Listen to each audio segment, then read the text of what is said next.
یوصل او شپک سلویختم نمبر مکتوب امام ربانی رحمه الله دا شرف الدین حسین بدخشی رحمه الله ته لیکلی دی. په دې مکتوب کې امام ربانی رحمه الله نصیحت کړي په تکرار د سبق. سړی به سبق هغه کې به تکرار کوي. زمونږ علما وایي اذا تکرر تقرر. کله چې یو سړی سبق بیا بیا وایي هغه بیا دماغو کې او زړه کې ځای نیسي. یوصل وڅلوېښتم نمبر مکتوب امام ربانی رحمه الله خواجہ محمد اشرف کابلی رحمه الله ته لیکلی. په دې مکتوب کې یو د نقشبندی مبارکه خاص کر او د عامو د دې سیر فی الباطن یو دراز خبره کړې ده او په هغې باندې بحث کړی چې د پیوست کېدلو نه جدا کېدل جدا دي او کنه اول پیوست کېدل دي او بیا جدا کېدل دي. دا یو مهمه مسله ده چې مکتوب ته ورسېږو بیا به انشاءالله بحث پې وکړو. یوصل اته څلوېښتم نمبر مکتوب امام ربانی رحمه الله دا ملا صادق کابلی رحمه الله ته لیکلی دی. په دې مکتوب شریف کې امام ربانی رحمه الله فرمایي کله چې یو بل پیر صاحب ته لاړې یو بل شیخ او مرشد ته لاړې او ستا لطائف جاری شو نو دا فکر به نه کوې چې دا توجه چې ده او دا فیض راته د دې مرشد نه راغلی. نه، دا اصل کې دا فیض درته د خپل مرشد نه راغلی.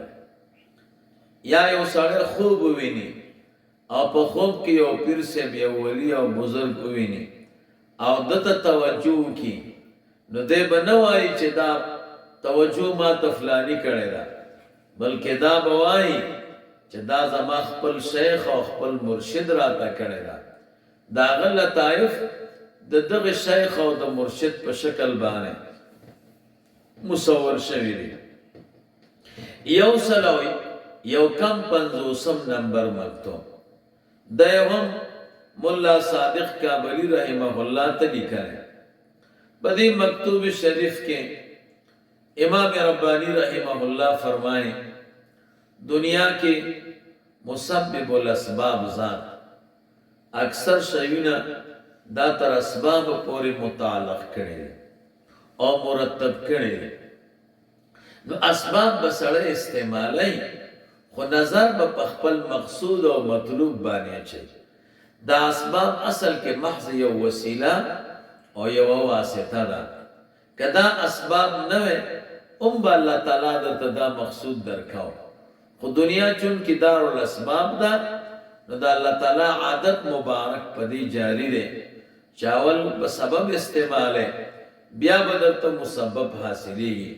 خدا سے نه چې ټول نظر په سبب باندې واچي، نه، نظر باندې په مطلوب وي او په مسبب باندې وي او اسباب تبا نظر د یو وسیلې او د یو وسیلې کې. یوصل 50 نمبر مکتوب امام ربانی رحمه الله دا خواجہ محمد قاسم رحمه الله ته لیکلی. په دې مکتوب کې امام ربانی رحمه الله دا فرمایلی دی چې بغیر د تعلق د خپل رب نه او د واجب الوجود نه یو مطلوب او یو مقصود نه حاصلېږي. سړی وایي چې ما ته دا مطلوب حاصل شي دا مقصود حاصل شي، دی به د خپل رب سره تعلق ساتي او هغه سره به ربط ساتي. چې هغه سره ربط نه ساتي او تعلق نه ساتي نو یو مطلوب او مقصود نه حاصلېږي.